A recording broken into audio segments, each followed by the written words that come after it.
Fíjate que déjame empezar por una cuestión que parece protocolaria, pero que no lo es. Escuché de las tres participaciones de integrantes del equipo de López Obrador llamarle presidente electo. La verdad es que están equivocados. Se llama, en este momento no existe una figura jurídica, es el candidato triunfador. Será presidente electo hasta que le entreguen su constancia de mayoría el Tribunal Electoral. De otra manera, me parece que están incurriendo, si así se equivocan en la denominación, me parece que también en otro tipo de apreciaciones deben estar bastante equívocos. Ahora, en el sentido específico de lo que ocurre... Bueno, pero perdón, ahí le pueden llamar virtual presidente electo. Bueno, no, claro que o no. candidato triunfador, o candidato... Exactamente, exactamente, pero no le puedes llamar presidente electo porque claro, la ley no le ha entregado su constancia. Y sí me parece que los términos, aunque a veces puedan parecer un poco chocantes, sí tienen su connotación. Porque una cosa es que tú, por ejemplo, lo que hizo el candidato triunfador López Obrador en el Zócalo, ofrecer becas y apoyos económicos como si fuera un acto más de campaña, y otra cosa es cuando tú vas al otro día o 2 días después y te sientas con el presidente de la República a platicar sobre qué es lo que sigue en la administración del país. Entonces sí creo que es muy importante precisarlo. Y por el otro lado, sí, yéndonos directamente al tema en materia de seguridad, sí es muy importante que bueno, México ha pagado, Pepe, y tú lo has cubierto muy bien en tus espacios noticiosos con tu equipo de reporteros, muerte, violencia, miedo, desapariciones, desplazamientos. La verdad es que no podemos estar empezando de cero, ni menos empezar con ocurrencias en lo que será el próximo gobierno. Sí me parece que hay cosas que se han hecho bien en este gobierno, me refiero al de Peña Nieto o al anterior de Calderón o al anterior de Fox, y hay cosas que se tienen que corregir, pero empezar de cero solo porque se tienen que hacer las cosas diferentes, sí me parece que es bastante arriesgado, Pepe. Javier Oliva, ¿te parece arriesgado, pues, en este momento todavía todo lo que se ha planteado? También se mencionó personajes de todos conocidos en el medio de los temas de seguridad que van a formar parte, se van a integrar en este esfuerzo al equipo de Andrés Manuel López Obrador. Hablo del doctor Manuel Mondragón y Calv, por ejemplo, de Alejandro Gertz Manero, quien en su turno fue secretario de Seguridad Pública Federal. Se han mencionado algunos nombres, sin duda, de lo cual hablaremos más adelante, pero lo que me llama la atención es un hecho. Se da por hecho que en el proyecto de esta política pública de reestructuración del gobierno federal se incluye una reestructuración a fondo de la Secretaría de Gobernación para quitarle las funciones policiales.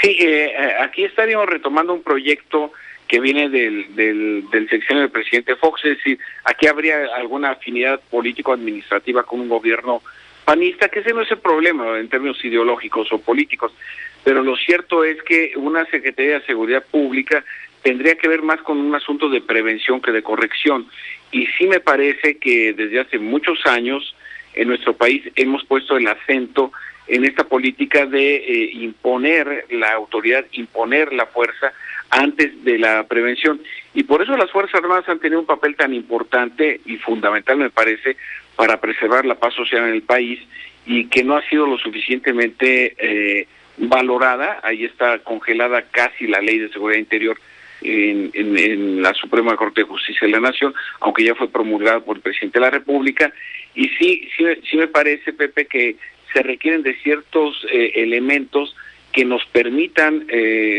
dar pasos mucho más consistentes respecto de cómo recuperar la paz y el Estado de Derecho, Pepe.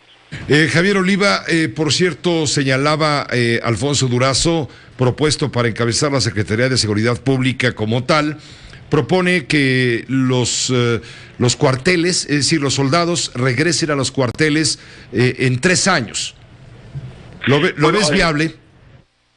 Mira, en términos cronológicos tendría que ver con la capacidad que tendrían. En el país hay 38, 40 centros de adiestramiento y capacitación policiales. Es decir, si se tiene la capacidad para tener los policías locales, me refiero municipales, estatales y por supuesto a los federales para que tengan esta posibilidad de contener y someter al crimen organizado, sí me parece que es un plazo razonable de 3 años, pero sí se tienen que diseñar políticas y programas muy específicos para que el municipio y el Estado recuperen esta capacidad de seguridad pública que por ley les corresponde. Ahora, si por ineptitud, si por inoperancia, si por miedo, corrupción, cualquiera que sea el argumento, no lo han hecho, por eso interviene la Federación. De allí que el planteamiento de Alfonso Durazo me parece muy pertinente en el sentido de exigir a las autoridades locales que cumplan con su tarea, Pepe. Javier, te saluda Carlos Urdiales. No combatir la violencia con más violencia suena bien, pero ¿qué hay? ¿Cómo percibes, cómo van a concebir el uso legítimo de la fuerza del Estado? ¿Qué tal, Carlos? Buenas tardes. Fíjate que durante este sexenio se expidieron 2 decretos respecto del uso protocolario de la fuerza e incremental, es decir, dependiendo si el criminal utilizaba calibre 45 o más arriba, pues entonces la autoridad, en este caso militar, podía repeler el ataque. Lo cierto es que en este momento nosotros estamos viendo que hay una notable ola, una cresta de violencia. Desafortunadamente hemos venido, Carlos, en los últimos meses observando cómo los índices estadísticos rompen de manera negativa con referencia al anterior en términos de violencia. Entonces, ¿qué es lo que se tiene que hacer y qué es lo que ha fallado? Porque de otra manera sí me parece que con solamente buena voluntad va a ser muy difícil corregir lo que está viviendo el país. Respecto a la seguridad del próximo presidente de la República, quien ha reiterado, no solamente en campaña, sino a partir del triunfo que le dieron los resultados electorales preliminares, los conteos rápidos, etcétera, respecto a la seguridad, cuando él ha reiterado que no va a utilizar al Estado Mayor Presidencial para las funciones de logística y protección del presidente de la República, hoy Durazo comentó que se le está haciendo la propuesta para que sean civiles con experiencia técnica los que cuiden al presidente de la República. ¿Por qué? Porque es un tema de seguridad nacional, sin duda, pero ¿cuál es tu opinión, Javier Oliva? Bueno, desde luego, Pepe, que mi pregunta sería, por ejemplo, más allá de lo que tenga que ver con la seguridad, no se trata de una persona, Pepe, se trata de la investidura. Se puede llamar Pepe Cárdenas o Andrés López Obrador o Carlos Urdiales o Javier Oliva. Realmente lo que importa es la institución que uno está representando. Es decir, hay una afectación a la naturaleza física de quien es el depositario, además de un cargo que recibió la mayor cantidad de votos en la historia reciente del país. Desde luego que necesita ser custodiado, desde luego que necesita ser cuidado. Pero además hay otra cuestión, ¿de dónde van a salir esas personas? ¿Cuánto tiempo van a tardar en ser capacitadas? Es más, una pregunta un poco más fuerte, Pepe, si me permites. El Papa Francisco viene a México, hipótesis. ¿Quién va a cuidar su desplazamiento a su comitiva e incluso, hay que decirlo de manera directa, incluso sus alimentos?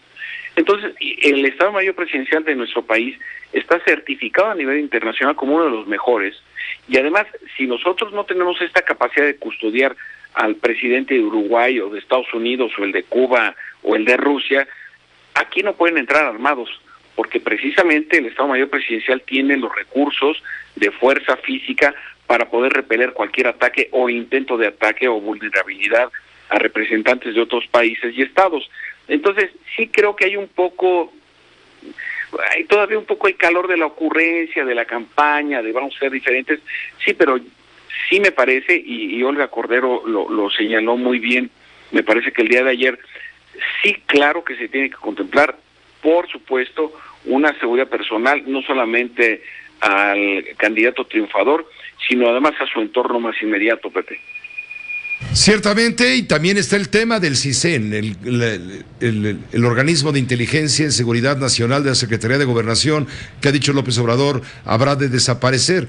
Creo que cualquier gobierno de cualquier parte del mundo necesita contar con servicios, no quiero decir de espionaje, pero sí de seguridad nacional. Sí, por supuesto, y he tenido la oportunidad de plantearlo en otros tus programas, Pepe, y muchas gracias.